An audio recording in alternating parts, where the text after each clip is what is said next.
سلام، ما رسیدیم زنجان، به طور دقیق‌تر دانشگاه تحصیلات تکمیلی زنجان که اینجا قراره رصد گذر عطارد رو انجام بدیم.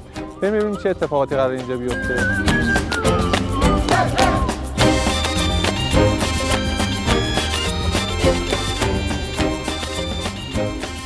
خب گذر عطارد دقیقاً یعنی چی؟ میدونم عبور عطارد در از جلوی خورشید، ولی خب چرا انقدر مهمه؟ گذر سیارات داخلی یعنی فقط واسه عطارد و زهره رو داریم که امروز شاهد گذر سیاره عطارد هستیم و این پدیده بسیار نادره. اگر که صفحه مداری عطارد با صفحه زمین و خورشید در یک صفحه قرار می داشت، ما زود به زود شاید نزدیک به چند صد روز یک بار ما شاهد یک گذر می بودیم.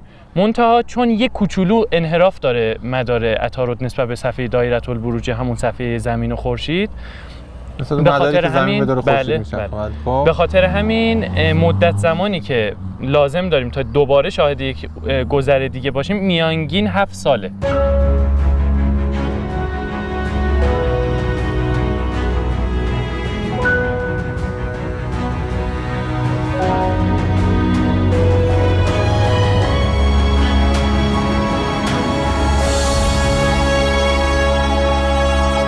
خب ما الان در محوطه شمالی دانشگاه تحصیلات تکمیلی زنجان هستیم، جایی که بچه‌های آبایستار با گذاشتن چند تلسکوپ و تجهیزات مختلف تماشاچیان زیادی جمع کردن و دارن در مورد عبور عطارد از جلوی خورشید برای علاقه‌مندان توضیح میدن.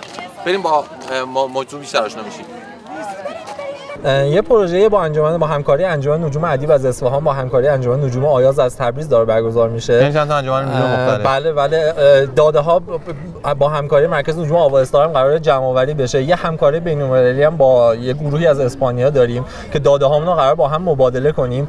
نهایتاً از مجموع همه این داده ها ما قراره این استفاده رو بکنیم که فاصله زمین تا خورشید رو با دقت بتونیم اندازه‌گیری کنیم و به لحاظ تاریخی هم واقعاً اهمیت گذر تو تاریخ برای آدما این بوده که میتونستن فاصله زمین تا خورشید رو اندازه‌گیری کنن، چون آدما فاصله مثلا سیاره مشتری رو تا خورشید بر حسب فاصله زمین تا خورشید داشتن، فاصله چه میدونم نپتون رو تا خورشید بر حسب فاصله باز زمین تا خورشید داشتن، حتی فاصله ستاره‌های نزدیک هم بر حسب فاصله زمین تا خورشید داشتن. ولی این فاصله زمین تا خورشید یک کلیدیه این وسط که اگر اندازه‌گیری بشه انگار ما همه اون فواصل نزدیک رو دقیقاً قفل اون فاصله ها. دقیقاً آدم‌ها از همدیگر یاد می‌گیرن، با هم روبرو شدن، با هم صحبت کردن و سوال کردن و جواب شنیدن، از اینها یاد میگیرن.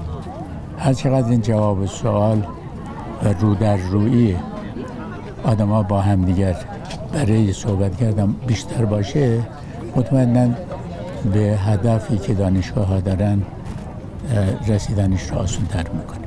برنامه‌های عمومی مثل گذر عطارد و خورشید گرفتگی و غیره علاوه بر جنبه علمی و تخصصیشون در مورد شناخت خورشید و سیارات و اندازه‌گیری فواصل و غیره که واسه دقیقاً منجمین حرفه‌ای حائز اهمیته، واسه مردم هم جذاب محسوب میشه، چرا که اتفاقات نادری هستند و علاقه‌مندان به نجوم آماتوری میتونن تو این برنامه شرکت بکنن و پدیده‌ای رو که خیلی نادره ببینن. مثلا همین پدیده گذر عطارد به نوعی تایید میکنه که سیاره عطارد صفحه‌اش نسبت به صفحه زمین و خورشید انحراف داره، چرا که خیلی نادره. الان هم که ما همینجا وایستادیم گذر عطارد در حال رخ دادن تماس اول انجام شده. عطارد الان داخل خورشیده و دوستامون دارن عکس میگیرن. همچنین فعالیت‌های بین‌المللی هم در این زمینه انجام شده. یعنی هیجان اونورم هست؟ اونورم هست، خارج از کشورم وجود داره و اتفاقا ما همین برنامه رو با یک گروه اروپایی هم داریم دنبال میکنیم و قراره تو کشور اسپانیا هست گروه سزار. با این همه اکتشاف و پیشرفت علم الان تمامی پارامترهای مداری عطارد و اینها رو به دست آوردن. بله. اما این باعث میشه چه اتفاقی بیفته اگر که ما اینها رو دوباره به دست بیاریم؟ تمرینی میشه واسه افرادی که علاقه‌مند به نجوم حرفه‌ای هستند که اینها رو یاد بگیرن و بنابراین در ادامهش ممکنه به یک دستاورد جدیدی منتج بشه.